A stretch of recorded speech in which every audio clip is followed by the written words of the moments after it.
Hello friends, welcome back to Nancy classes and this is Nainshree. And आज के इस video में हम 20 जुलाई का करंट अफेयर्स कवर करेंगे।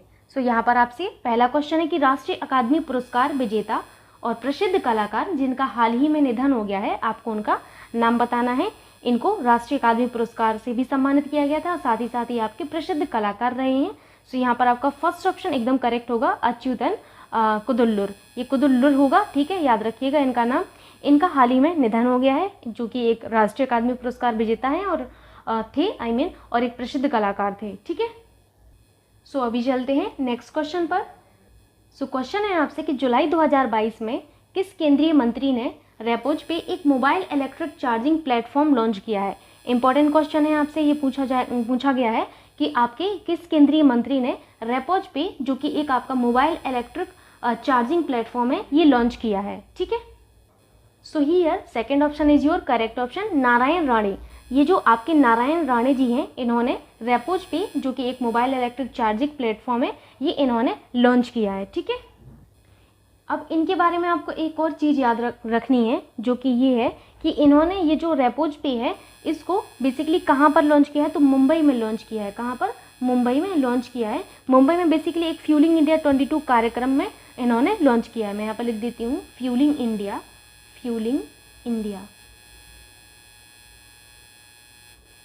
2022। ये जो आपका एक कार्यक्रम था, इस कार्यक्रम में इन्होंने इसको लॉन्च किया है। याद रखिएगा आप लोग, इंपॉर्टेंट है।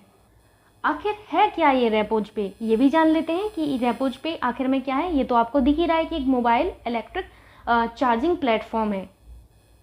तो यहाँ पर याद रखिएगा कि रेपोज पे एक ऐसा प्लेटफॉर्म है आपका, जहाँ पर कोई भी ऐप पर mobile electric charging vehicle order कर सकता है और अपने वाहनों को चार्ज कर सकता है, ठीक है। अभी चलते हैं नेक्स्ट क्वेश्चन पर। क्वेश्चन है आपसे कि जुलाई 2022 में किस अंतर्राष्ट्रीय क्रिकेटर ने एक दिवसीय अंतर्राष्ट्रीय क्रिकेट से संन्यास लेने की घोषणा की है। बताइए कि किन्होंने अंतर्राष्ट्रीय क्रिकेट में एक दिवसीय अंतर्राष्ट्रीय क्रिकेट से संन्यास लेने की घोषणा की है।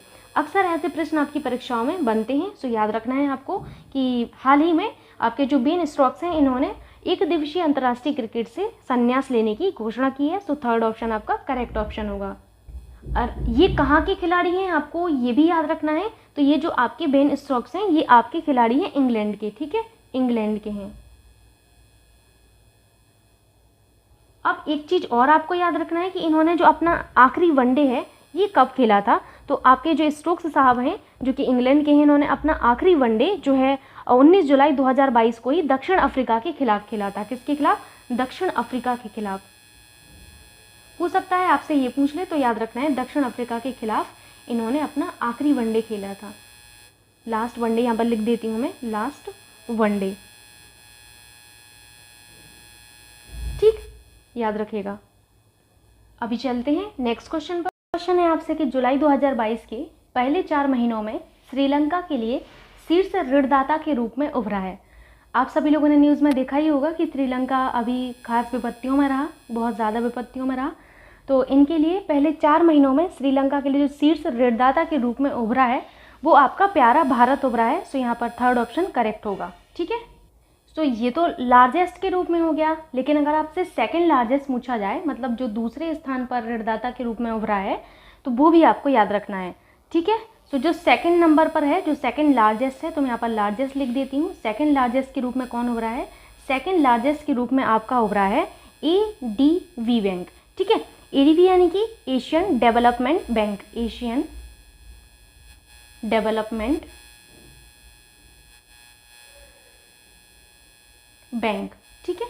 ADB आप लोग याद रखिएगा, एशियन डेवलपमेंट बैंक, ठीक। तो इतनी चीज़ें आप लोगों को याद रखना है यहाँ पर।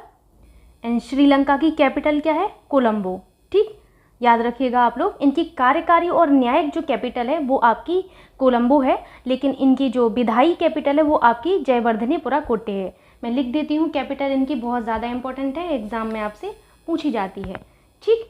मैं कैपिटल यहाँ लिख देती हूँ, कैपिटल। कैपिटल में आप लोगों को याद रखना है इनकी जो कार्यकारी और न्यायिक राजधानी है, न्यायिक, वो कौन सी है? वो है इनकी कोलंबो, ठीक, कोलंबो। लेकिन अगर आपसे पूछा जाए कि इनकी विधायी कैपिटल कहाँ पर है, तो इनकी जो विधायी राजधानी है, इनकी विधायी कैपिटल है श्री जयवर्धनेपुरा कोटे। ठीक है, श्री जयवर्धनेपुरा कोटे। ठीक, तो इतनी चीज़ें आप लोगों को याद रखना है श्रीलंका के बारे में। सो अभी मूव करते हैं नेक्स्ट क्वेश्चन पर। नेक्स्ट क्वेश्चन पर मूव करने से पहले की करेंसी भी याद रखिएगा श्रीलंका की। श्रीलंका की जो करेंसी है वो श्रीलंकाई रुपया है। ठीक है, सो क्वेश्चन है आपसे यहाँ पर कि किन दो देशों ने अपने 7 दशक पुराने सीमा विवाद को सुलझाने की दिशा में एक कदम तहत नामसाई घोषणा पर हस्ताक्षर किए हैं। ये आपका एक इम्पॉर्टेंट क्वेश्चन है।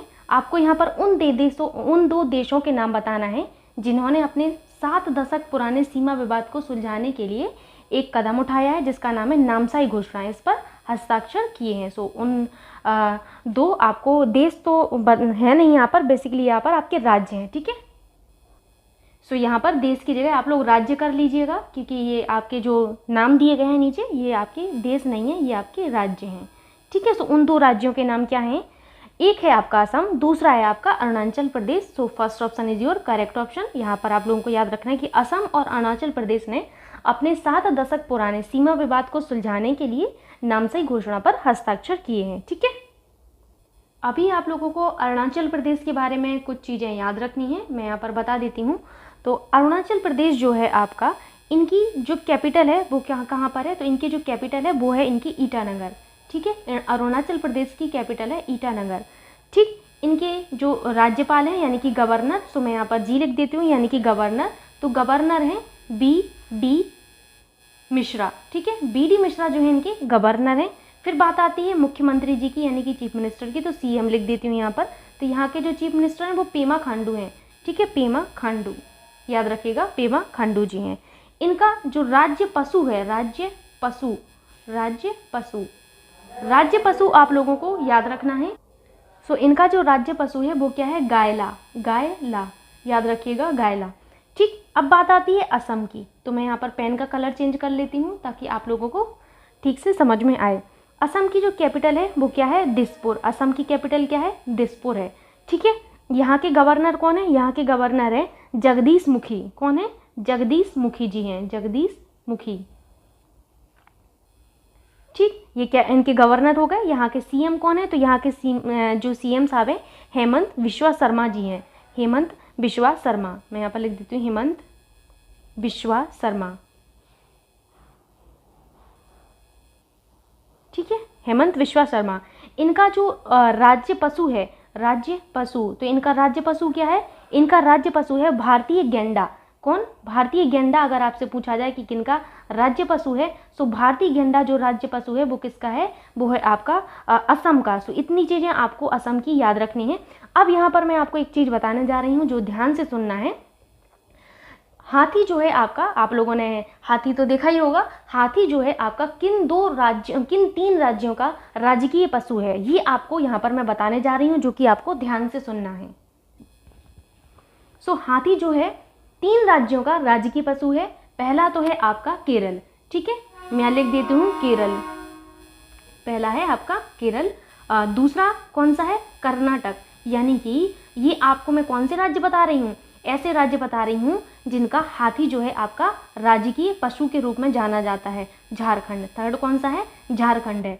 अब बात आती है कि सबसे ज़्यादा हाथियों की संख्या आपके प्यारे भारत में किस राज्य में है?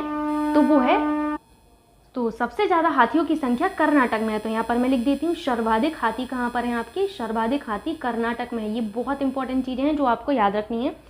ये तो आपके फर्स्ट नंबर पर हो गए, यानी कि सबसे ज़्यादा हाथी जो कर्नाटक में है। सेकंड नंबर जहाँ पर आपके सबसे ज़्यादा हाथी हैं, तो वो है आपका सेकंड नंबर पर आता है आपका असम।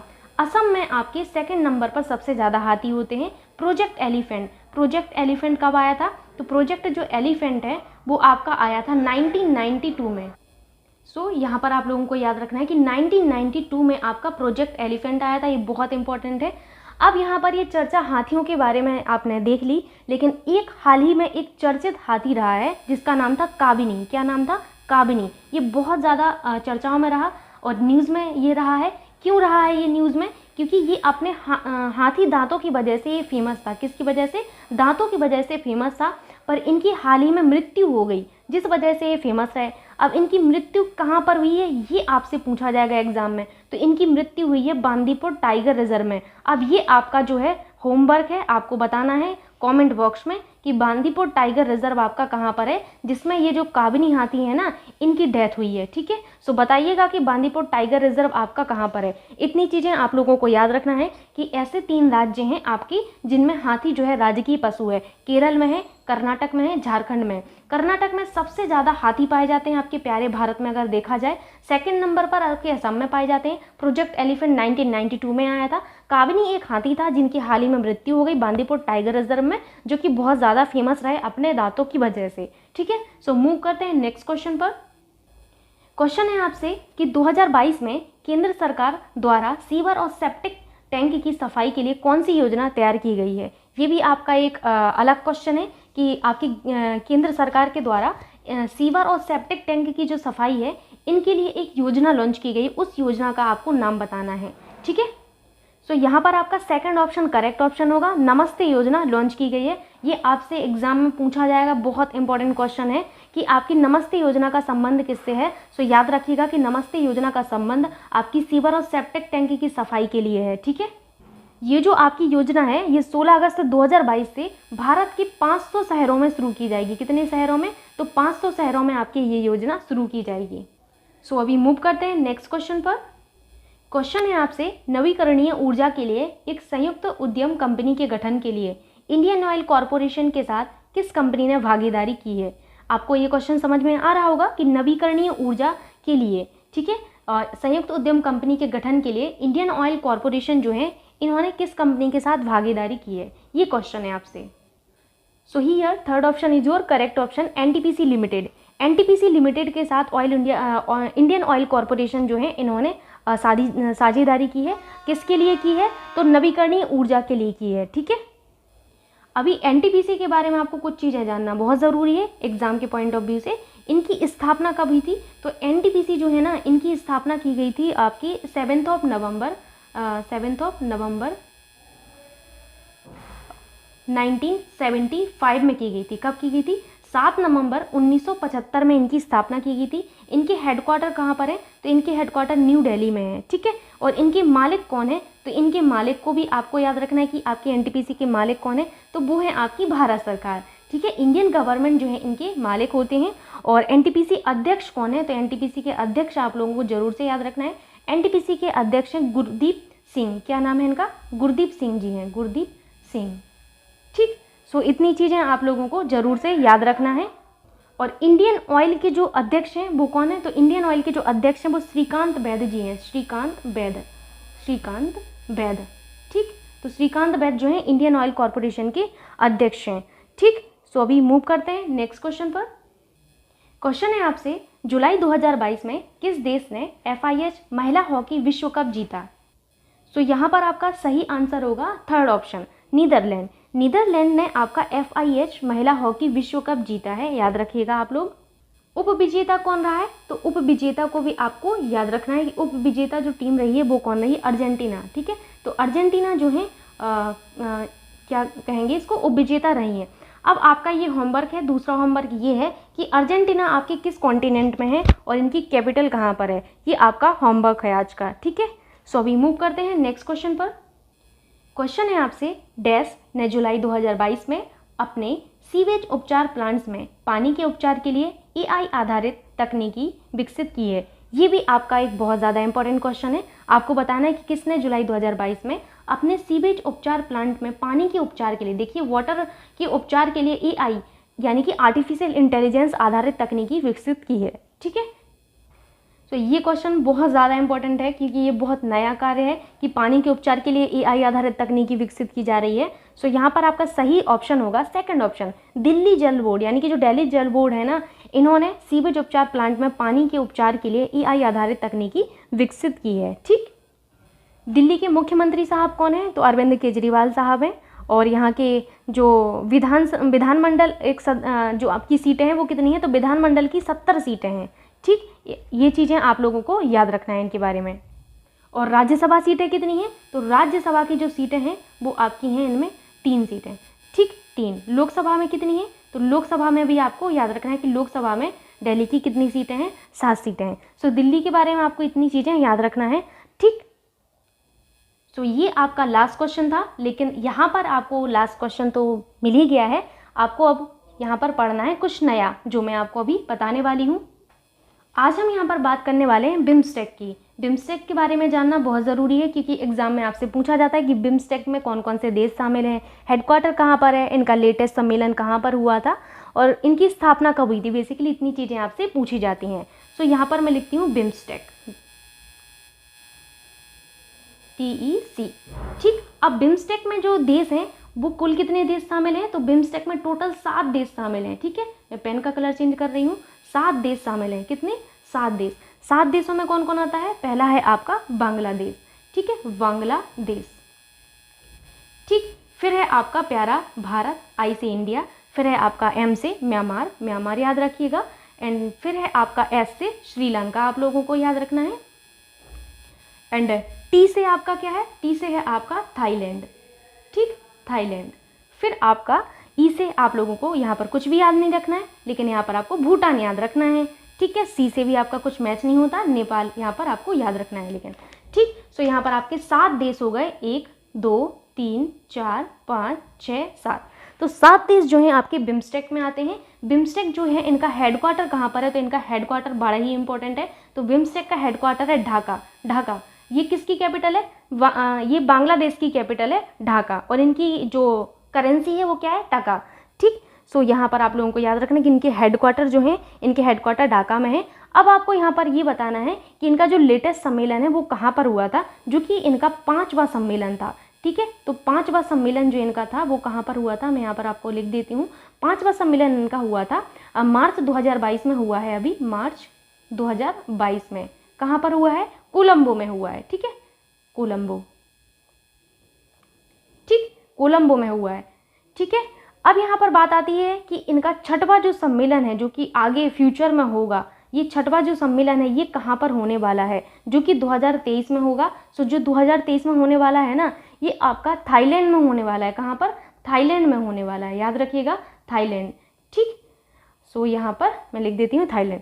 अब बात आती है कि बिम्स्टेक की स्थापना कब हुई थी, तो बिम्स्टेक की स्थापना जरूर से आप लोगों को याद रखना है। इनकी स्थापना हुई थी 6 जून को, और 1998 में इनकी स्थापना की गई थी, ठीक। सो कई बार आपसे एग्जाम में ये पूछा जाता है कि बिम्स्टेक दिवस कब मनाया जाता है। सो अब तो ये कॉमन सी बात हो गई, ये आप लोग जान चुके हैं कि 6 जून को ही हमारा बिम्स्टेक दिवस मनाया जाता होगा।